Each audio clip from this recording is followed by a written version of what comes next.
gengs, welcome back to the channel. Untuk video hari ini, kita akan membahas kasus yang terjadi pada tahun 2019 lalu. Persidangan atas kasus ini sebenarnya masih sedang berlangsung sehingga tuduhan-tuduhan yang disebutkan dalam video ini belum terbukti sebagai fakta hukum dan aku hanya membagikan informasi seputar kasus ini sebagaimana yang telah diberitakan. Lanjutan sidang atas kasus ini sendiri direncanakan akan dilaksanakan pada bulan Maret tahun ini.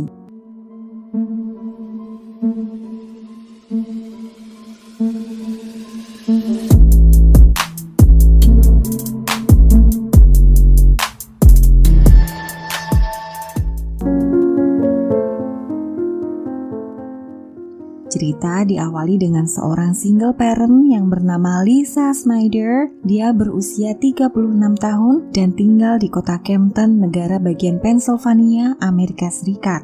Campton adalah sebuah kota yang kecil yang dihuni hanya beberapa ratus orang saja, di mana semua orang saling mengenal satu sama lain dan hubungan mereka pun juga sangat dekat. Lisa tinggal bersama dua anaknya yang masih kecil, Connor yang berusia 8 tahun dan Brantley yang berusia 4 tahun. Ia juga memiliki seorang putra yang lebih tua yang sejauh ini tidak disebutkan namanya yang telah berusia 17 tahun. Connor duduk di kelas 3 sekolah dasar dan Brantley duduk di kelas 2 taman kanak-kanak. Connor seperti anak-anak kecil pada umumnya suka membangun benteng-bentengan dan bermain video game. Sedangkan Brantley suka berdandan dan menonton film Frozen seperti anak kecil seusianya. Namun demikian, mereka harus meninggal dalam usia yang masih sangat muda karena kekejaman ibu kandung mereka sendiri. Pada tanggal 23 September 2019, sekitar pukul 16.30 sore, polisi menerima panggilan telepon dari Lisa Snyder yang melaporkan anaknya, Connor dan Brantley ditemukan gantung diri di ruang bawah tanah rumah mereka. Sebuah tali pengikat anjing melilit di leher mereka yang hanya berjarak 1 meter satu sama lain. Lisa memberitahu polisi bahwa anak-anaknya telah bunuh diri. Connor dan Brantley segera dibawa ke rumah sakit dan dirawat di ruang gawat darurat. Mereka mengalami serangan jantung, namun upaya dokter untuk menyelamatkan mereka gagal. 3 hari kemudian, mereka dinyatakan meninggal dunia. Menurut cerita Lisa, pada tanggal 23 September hari itu, dia baru saja selesai mencuci pakaian. Lalu, Connor dan Brantley meminta izin untuk bermain di ruang bawah tanah tempat tinggal mereka. Connor pada awalnya ingin bermain dengan iPad-nya, akan tetapi dia tidak menemukan charger iPad-nya. Dikabarkan, Connor juga membawa beberapa kursi ruang makan ke ruang bawah tanah. Setelah itu, Lisa mengaku keluar rumah sekitar 10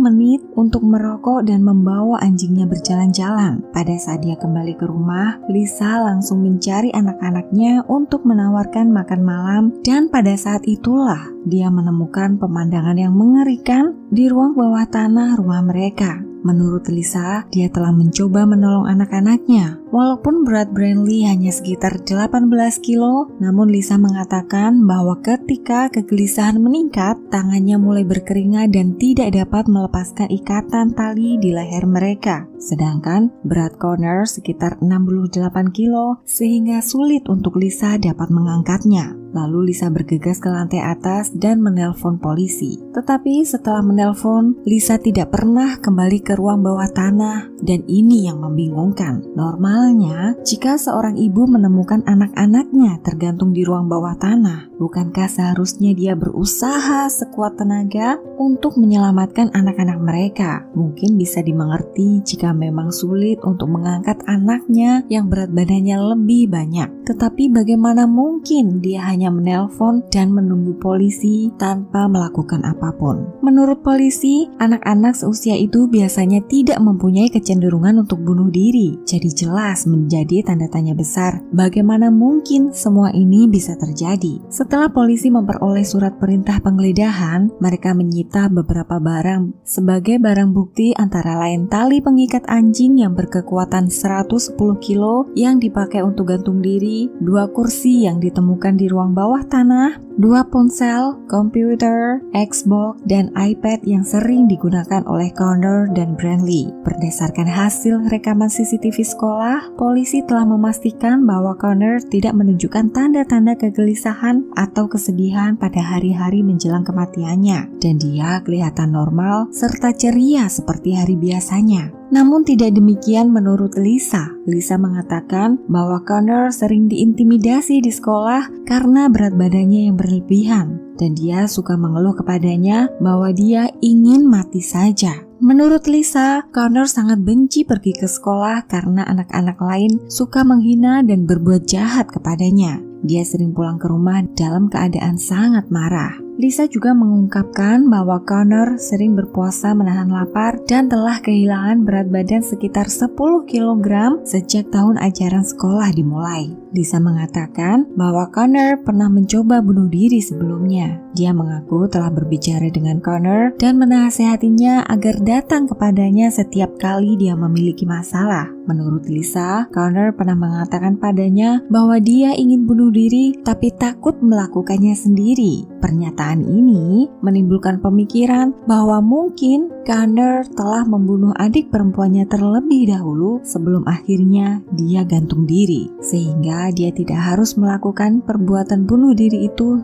sendirian. Tentu saja, semua keterangan ini sangat meresahkan. Polisi pun mulai mewawancara beberapa pejabat sekolah dan teman-teman sekolahnya untuk mengetahui apa yang sebenarnya terjadi dalam kehidupan sekolah Connor. Tapi setiap orang yang diwawancarai polisi menyatakan bahwa Connor tidak pernah mengeluh apa-apa dan teman-temannya mengaku tidak pernah membuli Connor. Satu-satunya orang yang pernah mengatakan Connor dibully di sekolah dan ingin bunuh diri hanyalah ibunya Lisa. Pada tanggal 16 September, beberapa hari sebelum kejadian, menurut seorang saksi, Lisa pernah mengirim pesan kepadanya menceritakan bahwa Connor sering dibully di sekolah dan ingin bunuh diri. Ketika saksi ini menjemput Connor di sekolah, dia berkata bahwa Connor kelihatan baik-baik saja, tertawa dan duduk bersama teman-temannya. Tidak ada indikasi bahwa dia telah menjadi korban bully. Selain itu, 3 minggu sebelum semua ini terjadi, Lisa rupanya memberitahu saksi ini bahwa dia mengalami depresi berat dan sulit untuk tidur setiap harinya. Dia juga mengatakan bahwa dia sudah tidak peduli lagi dengan anak-anaknya.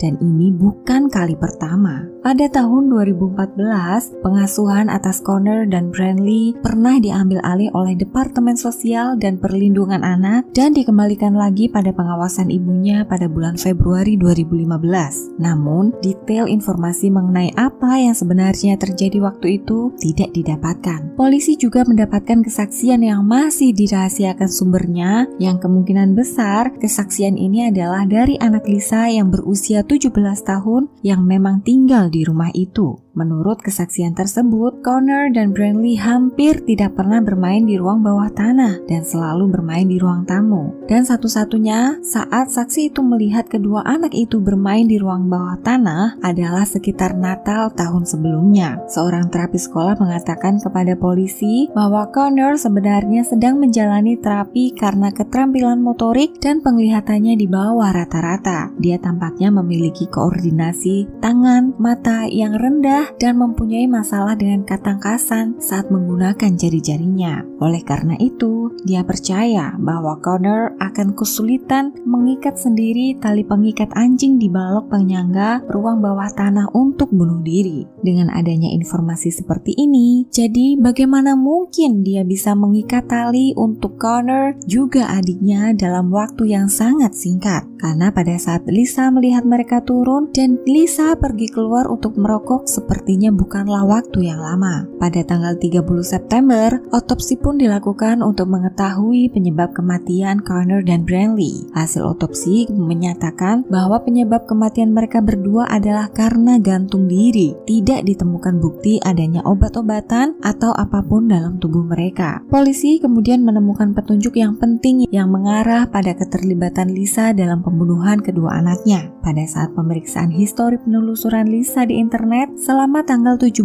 sampai tanggal 23 September, ditemukan bahwa Lisa telah melakukan pencarian beberapa topik dengan kata kunci yang sangat mengejutkan. Di antaranya mengenai bagaimana cara bunuh diri, mati karena overdosis obat, bagaimana bunuh diri dengan cara gantung diri, bagaimana lolos dari upaya pembunuhan, dan lain sebagainya. Lisa juga telah diduga mengunjungi situs yang menjelaskan dengan sangat rinci cara paling efektif untuk menggantung seseorang menggunakan ikatan yang sederhana. Selanjutnya, polisi juga sudah mengetahui bahwa Lisa telah memesan tali pengikat anjing yang dipakai untuk menggantung kedua anaknya 1 hari sebelumnya, yaitu pada tanggal 22 September. Tali anjing tersebut diambil dari Walmart pagi hari pada hari kejadian. Dan yang paling menjijikan dan tidak disangka adalah ketika polisi mendapatkan akses ke akun Facebook milik Lisa, polisi menemukan bahwa Lisa telah bertukar pesan dengan seseorang dan dia menceritakan tentang pengalamannya berhubungan seks dengan anjing peliharaannya. Polisi juga mendapatkan beberapa bukti foto terkait. Polisi percaya bahwa Lisa telah membunuh anak-anaknya sendiri dan mencoba menutupinya. Dan pada tanggal 2 September 2019, Lisa ditangkap di rumahnya. Pada saat penangkapan, tidak ada perlawanan yang berarti dan Lisa tidak menunjukkan emosi sama sekali. Lisa Snyder telah didakwa dengan 2 dakwaan pembunuhan tingkat pertama, 2 dakwaan membahayakan kesejahteraan anak-anak, 2 dakwaan pembunuhan tingkat ketiga, merusak dan memalsukan bukti fisik, kekejaman terhadap hewan, dan berhubungan seksual dengan hewan. Lisa saat ini ditahan tanpa jaminan di penjara Berks County. Tidak diketahui apakah Lisa mengalami masalah kesehatan mental sebelumnya, akan tetapi polisi mengatakan itu mungkin saja terjadi. Beberapa teman lamanya menggambarkan Lisa sebagai ibu yang baik dan orang yang positif dalam hidup, meskipun mereka yang diwawancara mengaku bahwa mereka terkejut mendengar Lisa dituduh membunuh anak-anaknya. Akan tetapi di saat yang sama, mereka juga yakin bahwa Lisa lah pelakunya. Mereka percaya Connor tidak mungkin bertanggung jawab atas kematiannya sendiri dan kematian adik perempuannya. Tapi pertanyaan besarnya adalah, apa sebenarnya motif yang melatar belakangi kejahatan yang dilakukan oleh Lisa? Apakah ini dilakukan hanya karena dia sudah merasa lelah dan bosan mengurus kedua anaknya? Kita nggak tahu pasti sampai saat ini. Pada saat sidang pertama, Lisa tidak menunjukkan emosi saat duduk di ruang sidang. Sementara petugas polisi yang menemukan anak-anak Lisa itu hampir menangis saat mereka memberikan kesaksian di atas mimbar. Sidang saat itu berlangsung selama kurang lebih 4 jam. Pembela terus mengklaim bahwa tidak ada bukti langsung yang menunjukkan bahwa Lisa lah yang telah membunuh anak-anaknya. Lisa pun mengaku tidak bersalah atas tuduhan yang ada. Oke gengs, cukup sampai di sini dulu cerita mengenai kasus Lisa Snyder. Karena proses persidangan masih sedang berjalan pada saat video ini dibuat, aku yakin jika ada update dan informasi lebih banyak terkait kasus ini, aku janji akan membuatkan video lanjutan kisah kasus ini untuk kalian semua. Bila ada saran dan pesan, tolong sampaikan di kolom komentar. Sampai jumpa